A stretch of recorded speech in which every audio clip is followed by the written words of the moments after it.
Can we find them? On Facebook, YouTube, Instagram, all social medias. Okay, say the name again. Adam and the Metal Hawks. Adam and the Metal Hawks. And let me guess, you play metal? Yes, we do. Okay, rock and roll, whatever you want to call it. Is it covers or originals? Mostly originals, but we throw in a couple of covers. And where are you playing around, or? Yeah, Long Island. We're on Long Island by Long Beach. Now, is there any issue with you playing in clubs since the drinking age is 21? Honestly, I have my dad. He lets me go right in. No one really asks about the age or anything, you know? Oh, cool. Yeah. Great. Awesome. So, all right, talk a little bit about how Van Halen has affected you as a musician. I mean, Eddie's insane, man. I mean, he's like not even a player, but he's an inventor, you know? Yeah. The things he makes up, the things on the guitar, it's just insane. You know, so inspiring. Have you met anyone from the band, or? No, unfortunately not. And did you ever get a chance to see them live? Yeah, in 2012, when their album came out, The Different Kind of Truth. But weren't you like 4 or something? No, I was like, I don't even know what I was. I gotta do the math. But so your dad took you there? Yeah. Oh, great. And, so 2012, and we're at Madison Square Garden, or? No, actually in Jones Beach Theater. Oh, on Jones Long Beach. Island, yeah. And were you sitting on Eddie's side? Were you close to Eddie? I was actually on the bass side. On, okay. Wolfgang. Yeah. Okay, great. But it was still good. Of course, someone yells "Freebird." You got it. Cool. Thanks. Can we talk to your dad, or? Yeah, my dad is. Unless he's playing. Is he playing? He's talking to someone about it. Okay, no worries. We'll get him. So thanks so much for taking the time. Appreciate it. So I just interviewed your son. Phenomenal player. Now, I play myself, but I mean, it is quite obvious. I mean, he's got every single note down on those Van Halen songs. Oh, and, yeah. So, I mean, are you a guitar player as well? Did you influence him, or? Well, I mean, hopefully I definitely did influence him, but I am not a guitar player. Just, a super fan. Of course, a super Diamond Dave Van Halen, Eddie Van Halen fan. Uh-huh. And for day one for me, I mean, when MTV first came out, you would see a Rick Springfield video come out, but then for the first time, I'll never forget it when I saw Diamond Dave. So This Is Love. I was so blown away by it. I just couldn't believe it. I was like, what is this? So over the top. That's Fair Warning, right? For Fair Warning. Yeah. And from that day on, I was like, I'm with this band. It was just a perfect band to stay with. And then, thank God, when Johnny was small, I was always playing music in the house, records, whether it was AC/DC, Ozzy, Van Halen, and the 2 other sons as well. And I would just crank it as loud as I could all the time. And then, of course, what happened for Johnny was Guitar Hero. When Guitar Hero came out, he just he took a liking to that, and never stopped playing it. And then, of course, we took him for guitar lessons and stuff like that, and he just never stopped. He always put in the work. He did all of the work. And like I said from the beginning, I just encouraged them, and I was a fan, a rock fan. And my son was 10 years old. He's 16 now, but at 10 years old, he was able to do Eruption, and I just couldn't believe it. I'm like, I can't believe this kid's living in my house. Yeah. And it was just amazing. So I've always supported him. Yeah. Yeah, great. So and you yourself, now, have you seen the band themselves, Van Halen? Or? Oh, no. yeah. Yeah, no, wait, no. He said that you took him in 2012 at Jones Beach. Yeah, I sure did. Yeah. I mean, I saw Van Halen back in the day. I saw Diamond Dave as many times as I could. Any single time he came to the tri-state area, same thing with Van Halen. I would always go.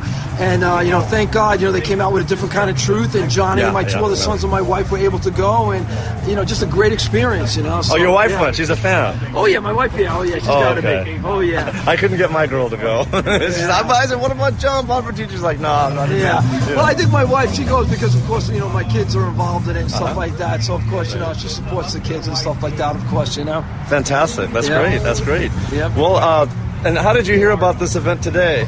Well, yeah, for us for EVH Con, this is our second year being here. Last year, actually, Johnny checked it out. He saw one of the podcasts with Dave and Jim Bean. I think his name is Jim Bean. And then he says, Dad, they're having this thing up in Connecticut, EVH Con, and last year we came and was just blown away of all the the rest of the guys here, and there's not a bad guy in here. Everybody's playing, and all EVH guitars and Van Halen all day. So you gotta come. It's awesome, man. That's great. And have you met anyone in the band, or? With Van Halen, oh yeah, back in the day when they toured in 1997, I'll never forget it. My cousin, I was in the St. Patrick's Day parade where I actually marched in the parade. Right. But my cousin's like, listen, Kev, do you know that Van Halen's going to be at Virgin Records? And of course, Diamond Dave was out of the band, Sammy was out of the band, and Gary Sharon was in the band. Oh, okay. So me and my wife again go to Virgin Records to pick up Van Halen 3. I have the whole thing on the camcorder and everything of me meeting Michael Anthony, Eddie, Alex. Oh, no way. And Gary Sharon. Oh my goodness! Yeah. Can we get a hold of that? Exactly. Wow, I have that's it. awesome. Yeah. Were they cool or? Yeah, they're very cool. Yeah. Oh Very man, cool. that's Yeah. awesome! Wow, Yeah, it was great. very cool. So yeah, I did meet them all, and then the closest I got to Diamond Dave was when they played at the Village. Like when we were getting ready for the last tour, when they played at his uncle's place, Cafe Wa. You got tickets to that? Well, I didn't get tickets. I was trying to get in, but Oh, I saw all the celebs my going goodness. in. Oh, and then wow. when Diamond Dave pulled up, like the gates were right there, Yeah. and he walked right by me. But once again, man. I had my camcorder, and I got him right there. So. Now let me ask you this. I have an answer to this question myself. What would you have paid to if someone could have sold you a ticket? What would you have paid to get into that? Well, I mean, definitely. I mean, I would have paid like $500. I probably would have. I would have gone as high as 1,000. I would have said Yeah, 1,000. and I definitely tried to get in there, and Yeah. I saw Eddie Trunk, I saw John McEnroe, I my saw goodness. Jimmy Fallon, I saw all the guys going in. Right. So I did try to chit chat them all going in. Uh-huh. And then the other guy that I thought was really cool meeting that night was the guy who runs the Van Halen news desk. I'm trying to think of his name right now, but I got a chance to meet him and his girlfriend. Oh, cool. And I knew who he was. Right. But he was coming over from California and stuff like Right. that. But He got a ticket all the way from California, Exactly. and I couldn't get a ticket, and I lived down the street. Exactly. Oh man, that was a ticket, Yeah, but I did get a chance to meet him too, which I thought was pretty cool. Yeah. I saw all 2007, 12, and 15. Yeah. I thought 2007 was good. It was amazing, They, yeah. they were playing it like straight down the hour or whatever. Right. But then the next year, they let Dave loosen up a little bit. Yeah. The 08 shows were like, Oh, I that's thought great. they were like, that was like, I think the closest to like what it was like back in the day. you know? Yeah, cool. But it was still great though. I'll never forget it.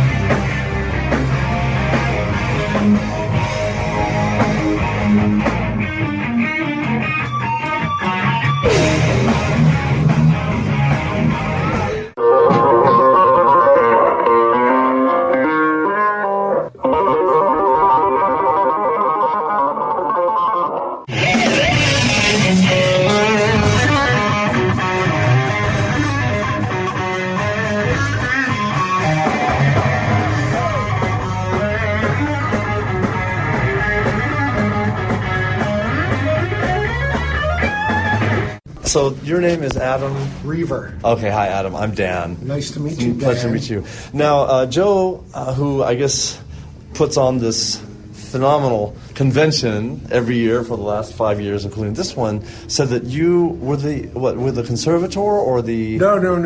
I'm here in two capacities. One from FU Tone, the guitar upgrade. FU. What does that stand for? It stands for whatever you need. Effing unbelievable? Yes. Okay. You can use it however you see fit. Okay, great. And from EVH D Tuner, the Drop D. Oh, great. And it is me as well. Yes. So Joe put this on, and I've been here since the first one, and it's a great event. Uh-huh. Everyone comes out, they show their guitars, they jam, they hang. Right. It's a nerd fest. We are Right. nerds. And we sit, it's like a car show. But we're Wherever- cool nerds, though. Completely. Right? Not like Rock a- and roll. You know? Right. So, like, the car show guys all get around and talk shit about their cars Mm-hmm. and blah, blah, blah. It's the same thing. Everyone's got their guitars. Right. Everyone's rocking. It's like, what about this? What about that? Let me show you this. Let me show you that. And it's a very positive event with a bunch of guys that all dig the same thing and all have the passion for the same thing. Right. And they celebrate it in a really cool way. And when you say guys, I noticed that you were, it's pretty much 100%. Not Although we saw- 100%. There's not only is it not 100%. There was a few women here earlier, Right. But an older woman who someone introduced me to, and she said, "Let me show you my guitar."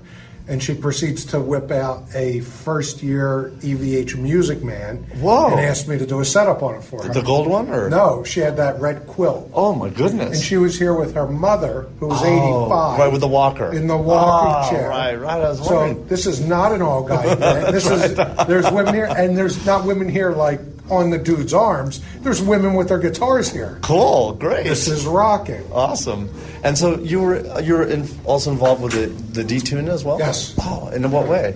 I'm the other half I guess would be the right way to describe it. I'm partners in D-Tuna, so I handle the day-to-day with it. Okay. Distribution, sales, service. Wow. All that stuff since the beginning. And you're based locally, or? I am based out of Washington Crossing, Pennsylvania, which is not far from here. Oh, great. So I split my time between Washington Crossing, Pennsylvania, and New York City. Great. And so even New York to here, we were 20-some minutes. It was like nothing to get up here. Yeah, the D-Tuna, of course, is instrumental, pardon the pun, in guitar playing because, of course, for Unchained and other drop D songs, you don't have to tune down with an Allen wrench, right? Eat a D on the fly. Oh, fantastic. It's awesome. That's awesome. So now, were you also involved with the Met? Yes. Okay, so Joe had mentioned that passing. How were you involved with that? I was part of the team that was taking care of the Van Halen gear at the Met, coordinating it, getting to where it needs to be, and setting it up, and breaking it down. And where did it come from? The Smithsonian, or no? That came directly from 5150. Oh my goodness! Now, did you have to go there, or not for this, but of course I've been there. But this stuff just got back to there, and then there's a new rig going out to Rock and Roll Hall of Fame. In Cleveland next week. Excellent. So you were at 5150. Yes. Wow. Did you see the man himself? Yes. Wow. And how was that? Can you talk about that? No, not really, but I've been going there for years. I've been doing D-Tuna for 28 years now. Great. Wow. So you've gotten to meet the man himself a few times, it sounds like. Yes. Wow. That's awesome. That's awesome. Very lucky. Yeah. Wow. I'm speechless. I'm impressed. We could turn it around. I can interview you. So where'd you come from? I came from Manhattan. Really? Where in Manhattan? Chelsea. Nice. I'm headed back there myself. We're Union Square people. Oh, great. You're from the other side of the tracks. Right, 23rd. Yeah, right. 15. I came from D.C. today, Nice. just because I was down there for an event. Nice. But I live in. Well, you live in Chelsea? Yes. Excellent. And you live in Union Square? My fiance does. So I fantastic. split my time between Manhattan and Awesome. PA. Great. Which is nice. Best of both worlds, for another pun of this event. This is great. I've actually been hearing some Sammy songs. Usually Everything. They're playing deep cut songs. Any Gary? You know what? Someone should. Someone should. I'll tell you that. Hey, Joe. Sorry to interrupt your interview over there. How about, how come no one's playing any Van Halen Gary era songs here? Can we work that up? I told him that last year. Can we work that? Why don't you take the bullet and do it? I will take the ballot or the bullet. Another pun. I'll do him. Do it one further. This came up in our thing, Dave and Sammy David, and he said, "Where's the Van Halen 3 songs?" And it's a great question. It's weird. I am the ultimate Van Halen fan. I can play practically anything on the guitar and the keyboard, but I don't think I can name one Chironi song. I hate to admit it. I don't think I can. If you tied me up, I just named one. You didn't get that? Ballad or the Bullet? Yeah. Oh, okay. That album, like it or not, is full of some good music. That album is awesome. Is it? Really good. Even the song that's the most anti-Van Halen song on ever, Once, is actually a good tune. Yeah. It's like a Peter Gabriel song, Exactly. right? Oh. Which is not surprising because Ed loves Peter Gabriel, but no, that album was full of cool tones. He used a lot of single coil tones. Hell He yeah. used a lot of he had the infamous metal pick in that album, which gives it that really percussive sound. Like you can't do you know you don't know the album, but or do you at all? I know the Dave era, like every single note of every Dave song. There's a couple of songs on Van Halen 3, like one called From Afar, and One I Want, that have this really percussive sound. Okay. And you can only get that from the metal pick. I'll check that out. Since we're going deep, I'll say this about Van Halen 3. The biggest thing that had going against it was that it was called Van Halen. Like everyone expects, right. everyone's waiting for Panama or Love Walks In, blah, blah, and it was something completely different. And they went in a different direction. I got to tell you, I love that record. I think there's great songs on that record, and I think. Well, Dave and Dave talk about it, so I think I'll have to give it a listen. So absolutely give it a listen. It's not Van Halen as you know it, but it's still Van Halen. Okay. And it's the one thing about it that's interesting is the one person you do not hear on it. I don't even know if I'm guessing. I don't know if he played on it. Is Michael. Now, did Michael play bass on any of the albums? I'm sure he did, but I don't know. But I'm just saying. But Van Halen 3 is very Michael, or just like Different Kind of Truth. Mm-hmm. The only voice you hear in that album that I hear is Dave. The high harmonies, everything. I don't know if